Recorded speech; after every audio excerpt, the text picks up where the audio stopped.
about the suffragettes and the suffragists in Aberdeen and the northeast of Scotland. And I'm going to start by taking us back to the 1870s. Because during the later 19th century, what we get is a series of reform acts in Britain that allow more people to vote. Now, when I say more people, of course, what I really mean is more men. And so we have a series of reform acts that expands the electorate, and it starts to allow working class, maybe urban working class men, to have the vote. So about 60% of the male population by 1900 is allowed to vote in parliamentary elections. And of course, not one woman. So if you're a middle or an upper class lady, you now have a situation where your butler could probably vote, and certainly your fishmonger and your accountant could. But despite the fact that you paid taxes, you did not have a say. You have no citizenship. So from the 1870s onwards, we have groups of women getting together all over the country to try and campaign to change this situation. And eventually they coalesce under the umbrella organisation, the National Union of Women Suffrage Societies. And here you can see the banner of the Aberdeen NUWSS, which was set up all the way back in the 1870s. Now, these are what we call the constitutional suffragists. They tried to change the law by petitioning. There were thousands and thousands of signatures collected on petitions every single year and sent to the House of Commons, the House of Lords, and to number 10 Downing Street. And also by writing letters. They sent a lot of letters to the Prime Minister and to their local MPs. And also by having at-homes where they met other middle-class and upper-class ladies and talked about how awful it was that they didn't have the vote. And they got absolutely nowhere. So in 1903, this woman, in a rather amazing hat at the front, Emmeline Pankhurst, basically lost patience with asking nicely. And she set up a new organisation with various friends and relatives of hers around Manchester, because she came from Manchester. And this organisation is the WSPU, the Women's Social and Political Union, although they were soon called the Suffragettes. And the Suffragettes was very much a sort of a patronising term, like serviette or majorette, things like that. And you'll no doubt be unsurprised to hear that it was dreamt up by the Daily Mail. So the Suffragettes, the WSPU, they're formed in 1903, and they want to bring the attention of the world to this problem that women don't have the vote. So they don't write letters and they don't sign petitions. What they do was something that was absolutely shocking to Edwardian sensibilities. They went to political meetings.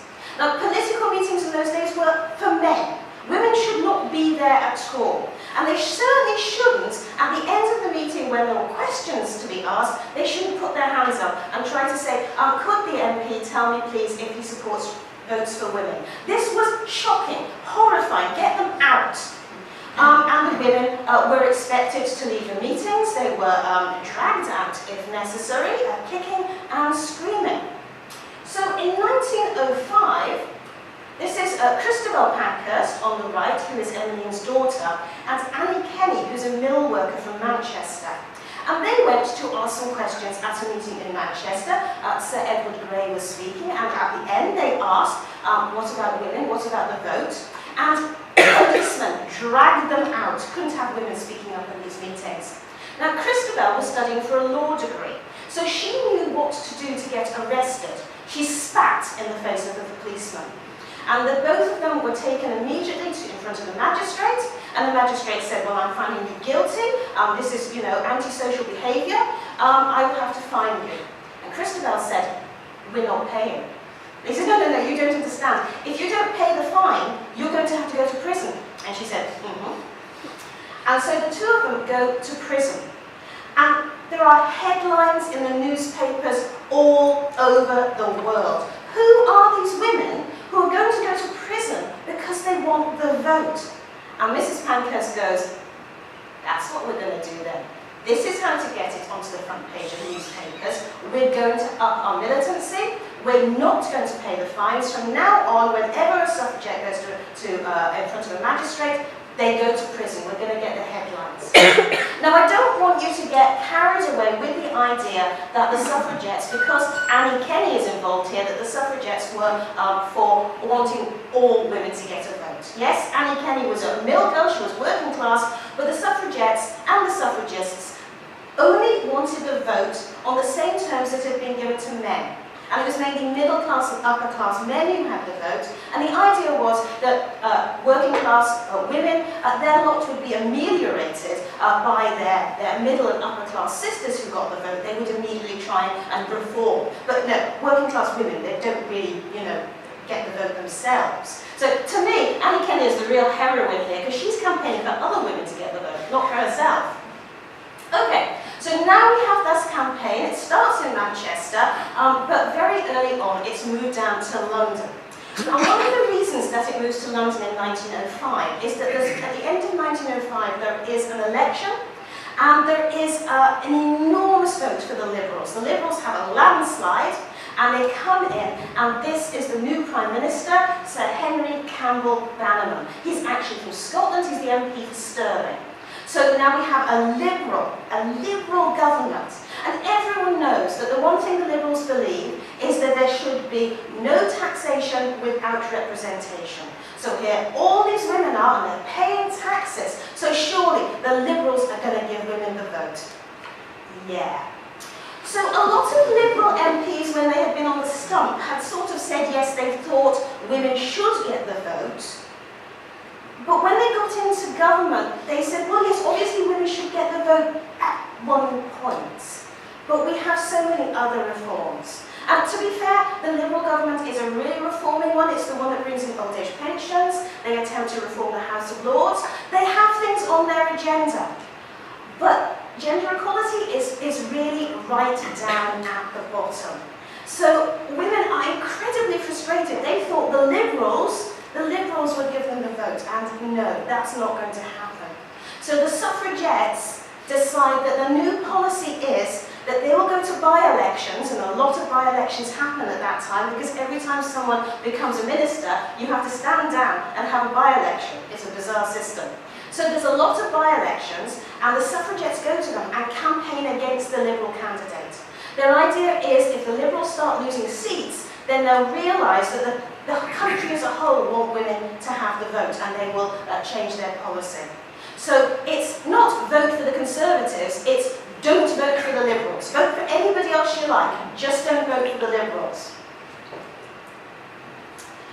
So, to get this message out, we have to have women who go all over the country. And Emily Pankhurst tells this woman, Teresa Billington, to come up to Scotland and to set up WSPU branches up in Scotland. And Teresa is from Manchester. She used to be a school teacher, and she gave up school teaching, in fact, to become the first woman paid organiser for the Independent Labour Party. But after a couple of years, Mrs. Pankhurst saw how good she was as an organiser and persuaded her to become the first paid organiser for the Suffragettes. And it's Teresa who comes up to Scotland and holds meetings. She starts in Edinburgh. She comes all around the country, including up to Aberdeen, and people swarm to see her.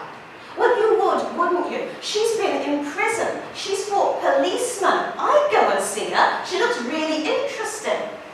But when she actually starts talking, she was a brilliant speaker. She was very funny. She dealt really well with hecklers. So people came like you was come to see the giraffe or something.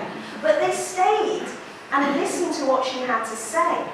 And more women who'd become very frustrated with the constitutional suffragists started to come over to her side. And this is one of them. Her name's Helen Fraser. She was a Glaswegian artist. And she's the first Scottish woman who becomes a paid organiser for the WSPU. And she sets up the WSPU in Glasgow, and then later on actually becomes the leader of the Scottish WSPU branches. So these are the women who go around the country. And at the beginning of 1907, they are up in Aberdeen, because there is a by-election in South Aberdeen. And here is a photograph from Lawrencekirk. This is Lawrencekirk Market, and here's Helen Fraser. Now, this is February, and this is a farmer's market. She's not at home talking to lovely upper-class ladies. What you do is you turn up to the market and you've got a stool to stand on, or the side of a cart or something, and you clamber up there, and you haven't got a microphone or a megaphone or anything like that, you just shout. And the men are shouting things back. And sometimes they're doing worse than that. They're throwing things, they throw mud, they throw stones. Maybe they try and pull you off, maybe they try and pull your clothes off. A lot of suffragettes actually had bruises and cuts from where people had actually tried to drag them away from where they were speaking. Sometimes you got picked up and thrown in the nearest duck pond or lake as well. And the next morning, you got back up, you got back out, and you went and stood back on that stool to try and persuade more people. And look at the audience, it's a male audience. There's no point in talking to women, they don't have the vote. You have to persuade men. Don't vote for the Liberal government. Vote for somebody else so that so the Liberal government will get the message. Now, a lot of people come along to see people like Helen Fraser, not necessarily because they're interested in a political debate, but again, it's that, you know, gosh, you know, I've never seen a suffragette before.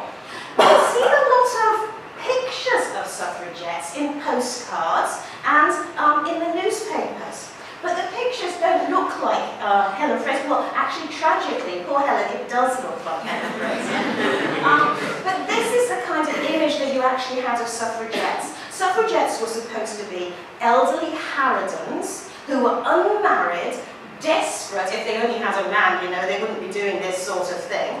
It was well known, in fact, that they tried to get arrested because this was the only time they would feel a man's arms around them. So they're sex-starved, they're aggressive, and they're really, really ugly. Now this is the caricature of suffragettes that most people in Scotland knew. And so you went along to see if Helen Fraser or Teresa Billington was like that.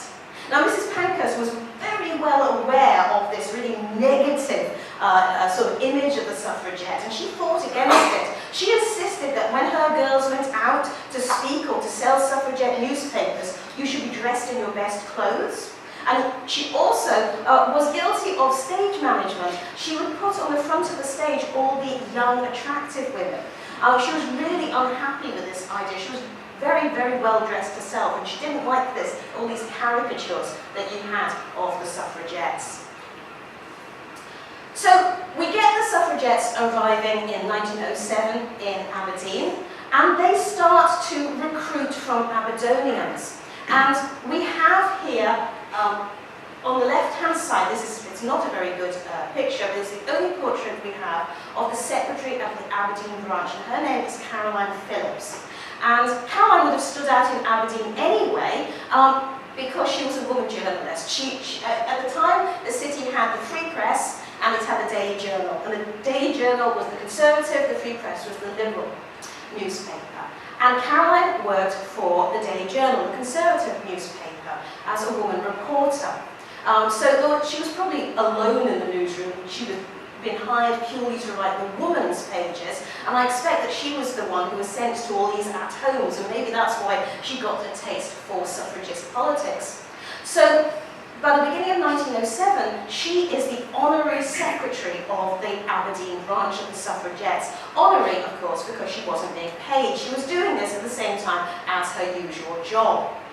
So, we know so much about Caroline because in Aberdeen we are incredibly lucky.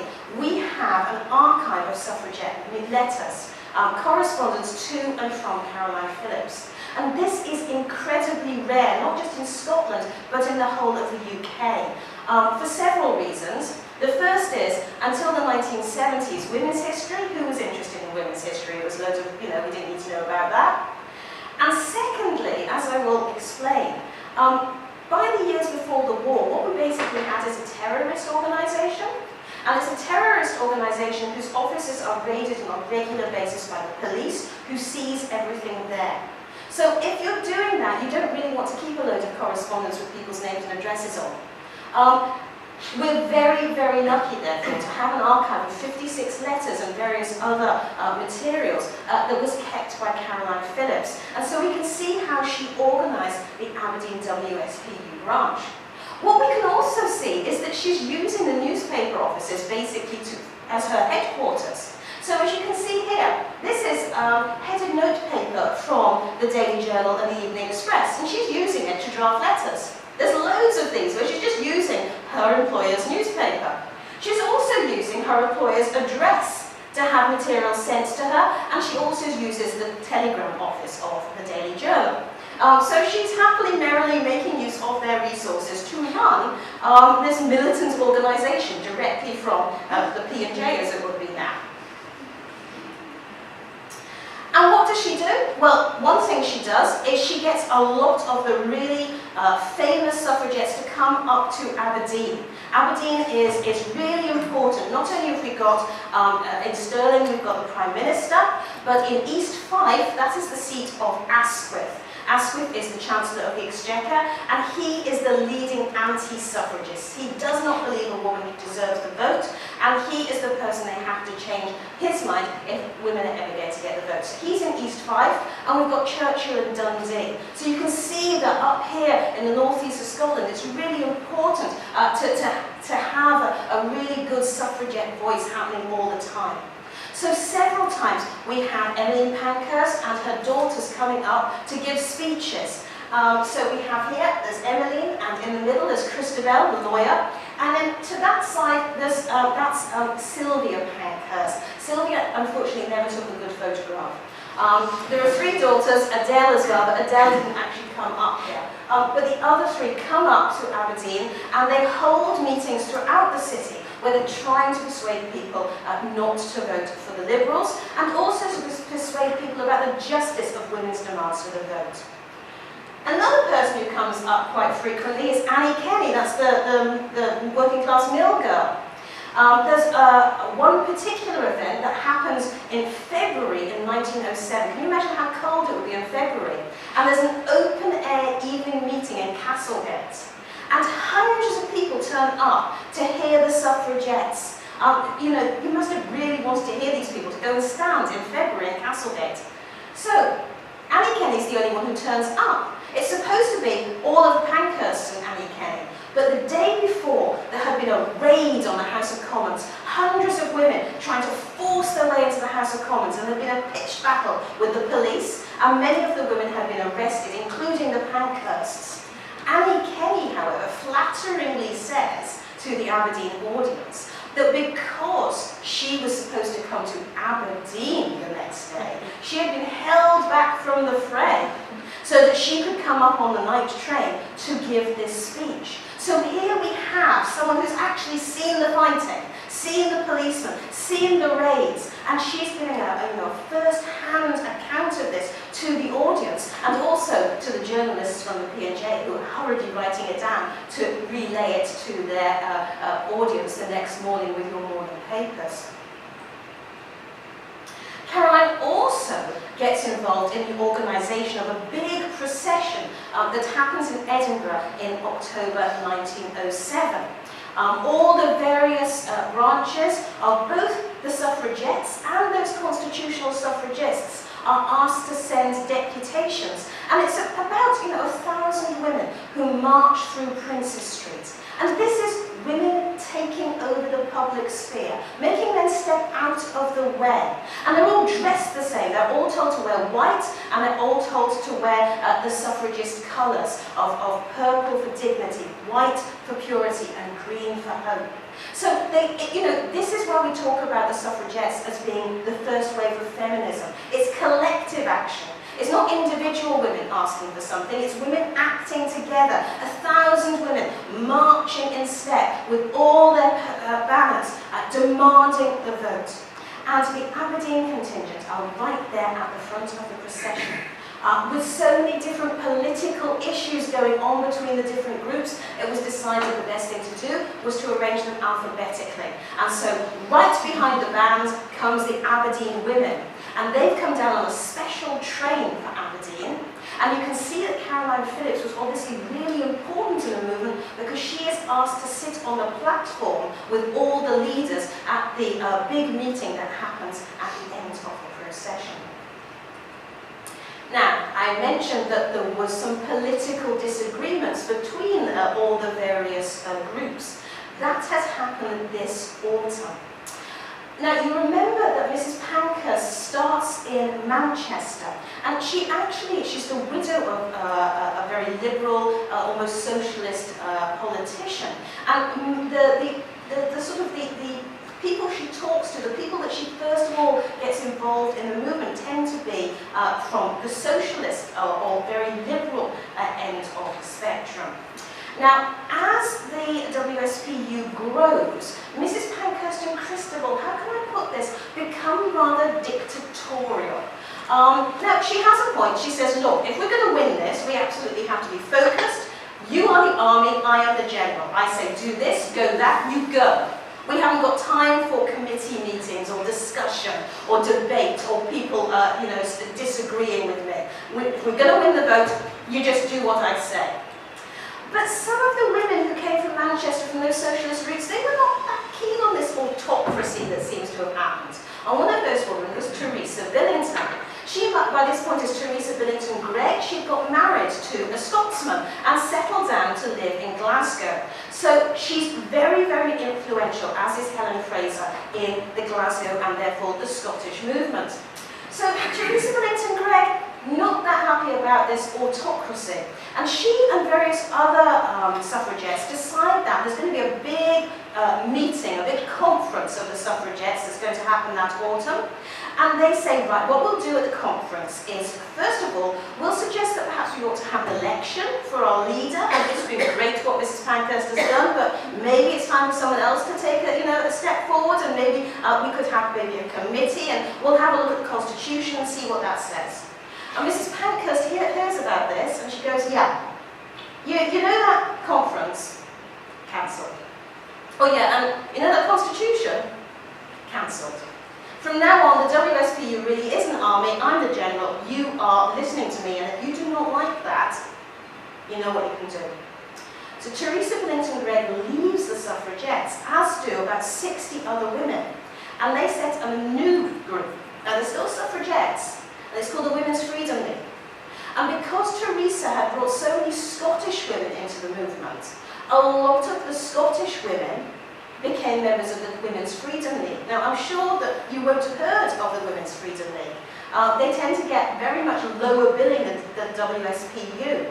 But as far as Scotland is concerned, a lot of what we call suffragettes were members of the Women's Freedom League. They weren't answering to Mrs. Pankhurst. They belonged to a kind of more democratic form of the suffragettes, which isn't to say that they didn't do the militant actions. They did, but they were in a different group.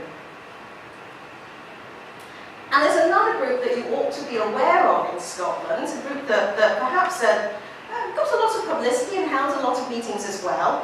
And this was the group of women who campaigned against getting the vote. There was a lot of women who felt that they shouldn't get the vote. God wouldn't have wanted it. Their husbands voted for them, and there was really no need for women to be citizens. A lot of these women tended to be upper class women, and they said, well, we have influence anyway, I talk to my husband about these things and he just does them. And then led by this lady, the Marchioness of Tullibardine, Lady Tullibardine, and she goes around the country and holds packed meetings where she says, these suffragettes, they're so unwomanly, aren't they? Women wouldn't want the vote. We wouldn't want to, oh my goodness, go into an election booth or anything like that. They smell, it's dreadful. And we really, really wouldn't, we're not clever enough. We don't understand politics. Women's brains are smaller. And she argued that women shouldn't get the vote. So that's also happening in Scotland as well. Okay, back to Aberdeen.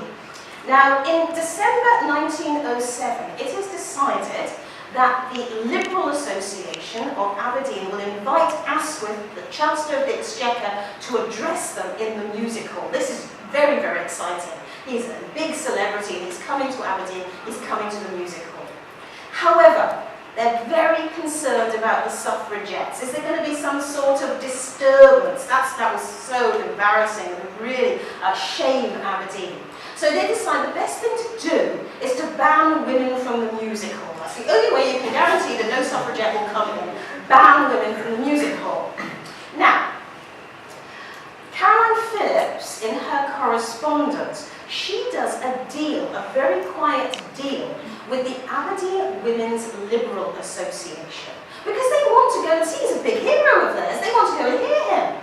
And she writes them and says, look, the suffragettes have really attacked Asquith throughout the country. Now, I'm not speaking with total authority, but I think I can guarantee to you that the Aberdeen suffragettes will not make any sort of militant action to enable women to go to the musical. You have my word on it.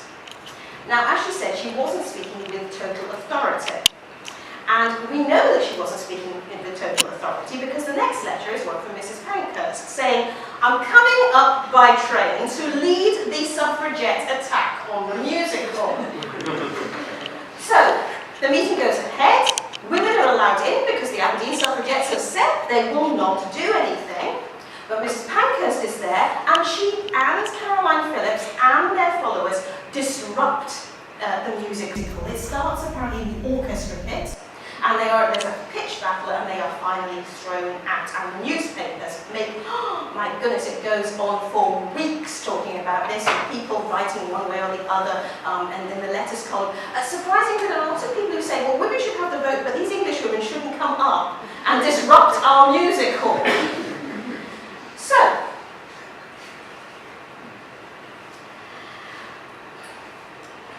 at this time, for the most part, militant action happens down mainly in London. So if you are a Scottish suffragette, you kind of go for a day out. So you get on the train, say in Edinburgh, and you maybe have some, I don't know, stones in your pocket or some toffee, a toffee hammer, because you like toffee. Like toffee. And you go down to Euston or St Pancras, and then you meet up with other suffragettes, and you go to perhaps Oxford Street or Bond Street, and at a signal, maybe a whistle or something, you bring out that toffee hammer or your stones, and you smash windows. And then you get back on the train, and you come home. Or, alternatively, you get arrested, and you end up going to prison down in England. So a lot of what the suffragettes are doing at that time is far away from home. It's like a day out, and you can do it sort of anonymously and then come back and get on with your work. So Caroline Phillips, the pressure is always on Caroline Phillips. When are you going to send us more Scotswomen down? The Scotswomen are here, are doing great work, they're very brave women, but we don't see that you're doing anything. I think the Pankhursts are beginning to be suspicious of Caroline Phillips, particularly because of this deal she tried to do with the women liberals. This is Helen Fraser again, you remember her. By this point she is a leader of the Scottish WSPU, and she's a great friend of Caroline's. The letters between them are very, very sympathetic. They call each other my love. It's not formal at all. Helen Fraser speaks out. She says, I am not happy with this militancy, this stone throwing, this window smashing. I think it's gone too far. And Mrs. Pankhurst says, well, I'm going to sack you then. So Helen Fraser is up. The WSPU. And she writes in an archive, it's a very sad letter where she writes to Caroline Phillips saying that she's actually been really ill. She almost had a nervous breakdown, obviously, the thought that she wouldn't be working with her friends anymore. But luckily, she'd been appointed by the constitutional suffragists, the NUWSS, to work for them instead. And she'd been caravanning for the cause. She'd got a caravan, and she'd gone all the way around the south of Scotland to all the holiday places in the summer. And whenever she saw some people on the beach, she stopped the caravan, let down the sides, and gave them a talk. And tried to persuade them to vote against the Liberals and why women should get the vote.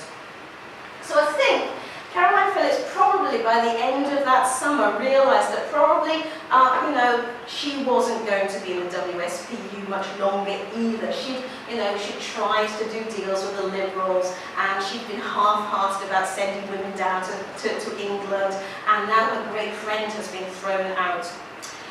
But this is kind of a really nasty way of doing it. This is January 1909. There's this stark telegram that just says, Sylvia Pankhurst arrives Thursday to take over. So Sylvia Pankhurst is coming up, Caroline Phillips is now sacked, and from that time on, no Aberdonian woman ran the Aberdeen WSPU branch. It was always women who came up either from England or the Central Belt. Now this is Mrs. Pankhurst's attempt to keep control. She said Scots women to run things in Hull, and she said English women to run things in Dundee. And the reason for that is then they only owe loyalty to her and to the movement. There's no local difficulties. This kind of things that got Caroline Phillips trying to negotiate with the Liberal women. Now that's not to say that these organisers did not keep going as far as the suffrage movement was concerned in Aberdeen. So this is Lilius Mitchell. Lilius Mitchell was originally from Edinburgh. She's one of the women who went down. She went down and smashed windows in London, was arrested.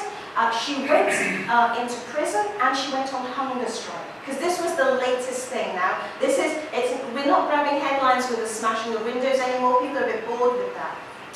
She went on hunger strike. Why did they go on hunger strike? Well, prisons in the Edwardian period had two divisions. First division and second division. First division was for political prisoners. You could wear your own clothes, you could have meals sent in, and your friends could visit you at any time. It sounds really nice. Second division was not that nice. You basically ate gruel, you wore a prison uniform. For women it really was, with great big enormous arrows on it. And you didn't get any communication with the outside world, no friends visiting, no letters, and you had to work hard doing things like sewing sacks.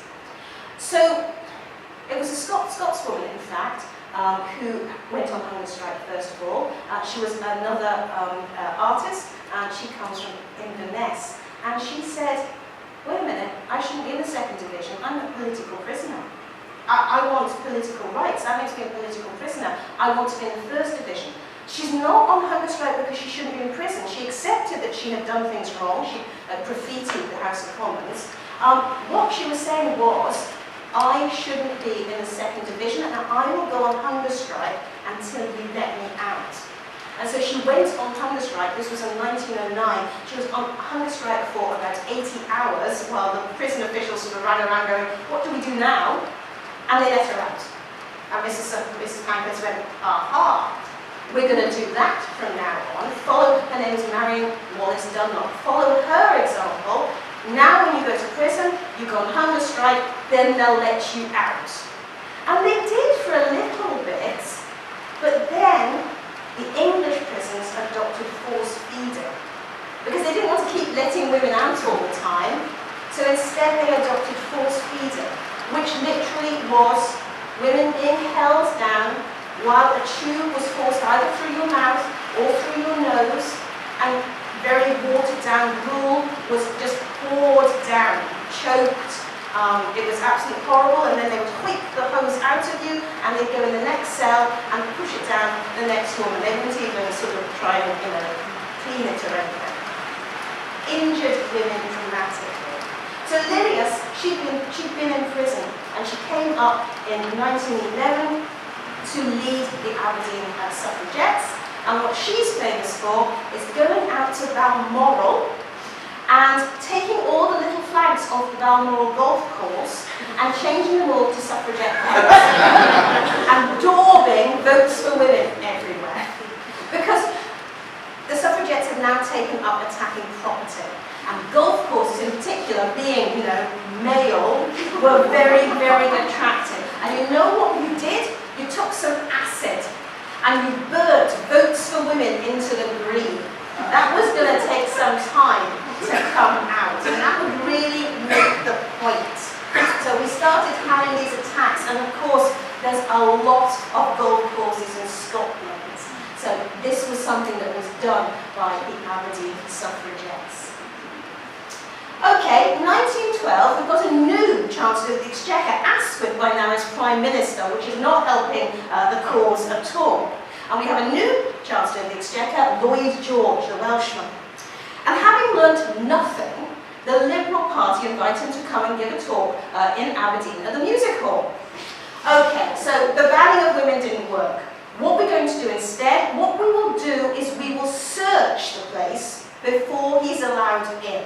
And the police go in and they search the music hall from top to toe. And as the dramatic headlines in the typical P&J, explosive bombs found in the building. They find 3 or 4 suffragettes hiding in the building with explosive bombs. They are not explosive bombs. You know, when you were a kid, you might have had a little pop gun with those tiny little things that go bang. They had some of them. They were going to make a bang. It was not a bomb, but it looked so much better as a headline. So here, this is one of them being arrested. Her name is Frances or Fanny Parker. And here we have celebrity coming in. Fanny Parker is the niece of Lord Kitchener, the Great War hero. Incredibly embarrassing for the family. But you know, now we've got this, oh my goodness, touch of celebrity about these suffragettes.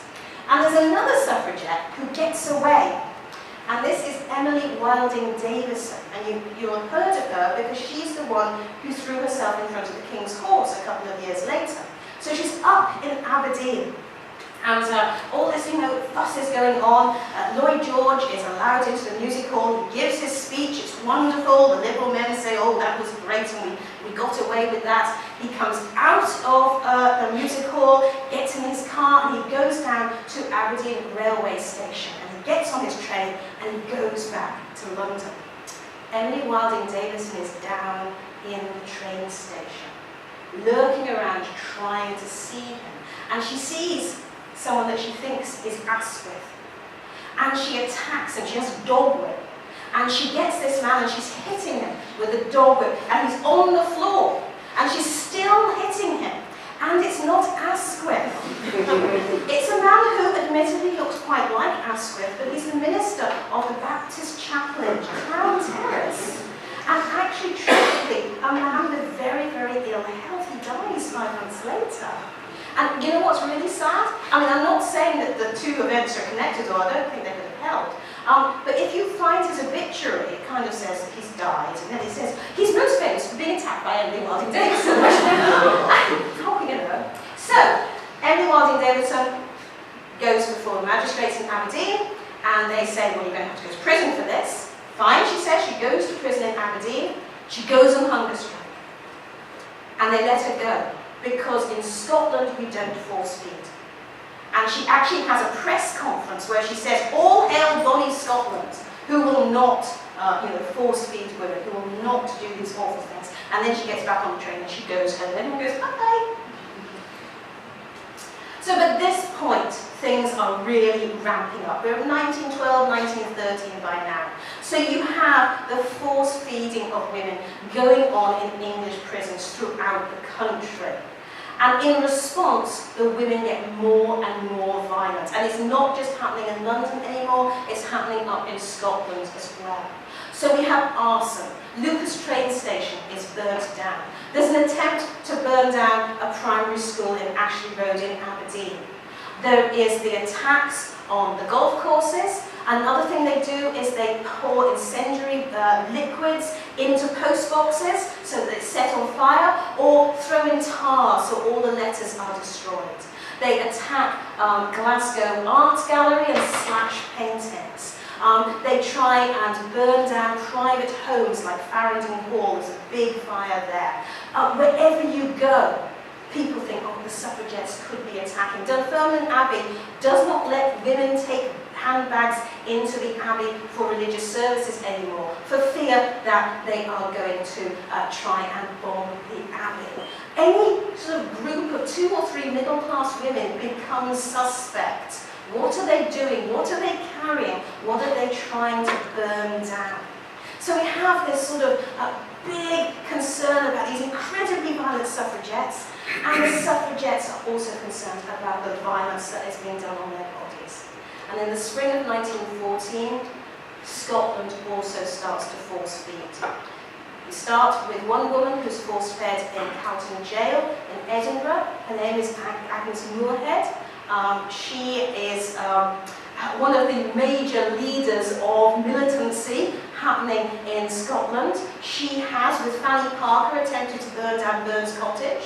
She has also smashed all the windows and glass around the Wallace Monument. She's a right one. And she is the first person that they decide that they're going to force feed, and that happens in Edinburgh in the spring of 1914. Now, nobody's done this in Scotland before. They're not the experts that they are down in England by this point. And so when they force feed her, they put the tubing down the wrong part, and then they pour the gruel straight into her lung. And she is incredibly ill after that. She gets double pneumonia, they have to let her out.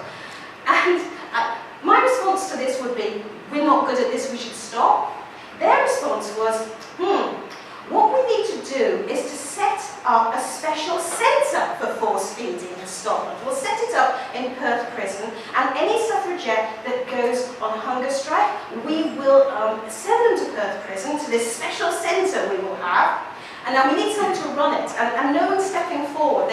All over the country, they say, can someone, we need an expert, we'll bring you down to Perth, you'll have this centre to run.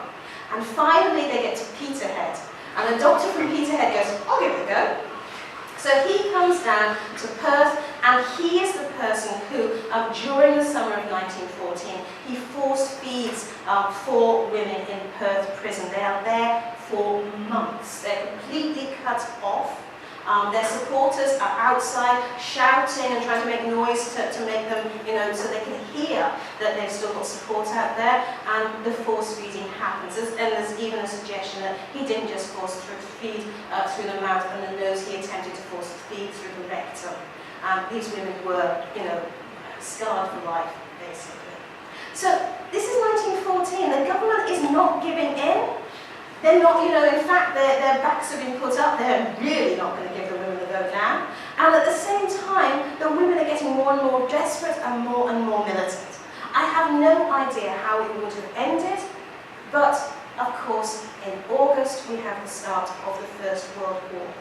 And both the constitutional suffragists and the WSPU say, we are immediately stopping our campaign for the vote. We want to prove that women can be citizens. How, there is no better way than to actually show women supporting the war effort and doing war work.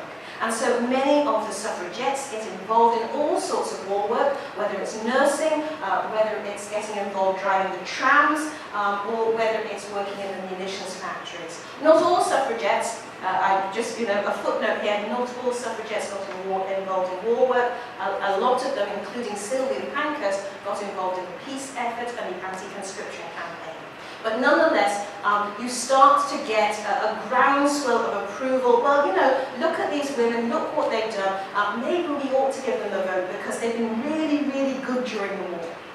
So in 1917, we start to get a discussion about, well, what's it going to be like after the war? And remember, only 60% of men had the vote. You've just sent an enormous amount of working class lads across to France and taught them how to shoot. Possibly best to give them the vote. So the Reform Act that we get in 1917 is actually primarily to make every single man get the vote. And so it brings in the vote for every man over the age of 21. And then somebody says, well, what about the women? We don't want the suffragette nonsense happening again. They have kind of proved that they are worthy to be citizens. Maybe we should give the women the vote. And someone did the maths, and they worked out that, in fact, if you gave every woman over the age of 21, because of the carnage of the First World War, more women than men would have the vote. And that's going a bit too far. And so that's why we talk about partial suffrage. Women over the age of 30 who have a property qualification get the vote. It's not full, it is the thin end of the wedge. It's another 10 years before women get equality, but it's a start. And here we have Christabel Pankhurst voting. The first election is in December 1918, and here we have the vote actually occurring. And the photograph I have there is the photograph of the first woman Scottish minister. Lady Nancy Astor is the first woman MP to take her seat in the House of Commons, although in 1918 Constance Markievicz had been elected as an MP, but she was Sinn Féin and did not take her seat. But who's the first Scottish woman? Well, it's this lady here. You'll recognise her. It's Lady Tully Bardine. Now the Duchess of Atholl. She had sort a Damascene conversion in 1918, and instead of being the woman who went around Scotland telling everybody that women did not need the vote, she suddenly, when women got the vote, changed her mind. And she is our first Scottish MP. Thank you very much.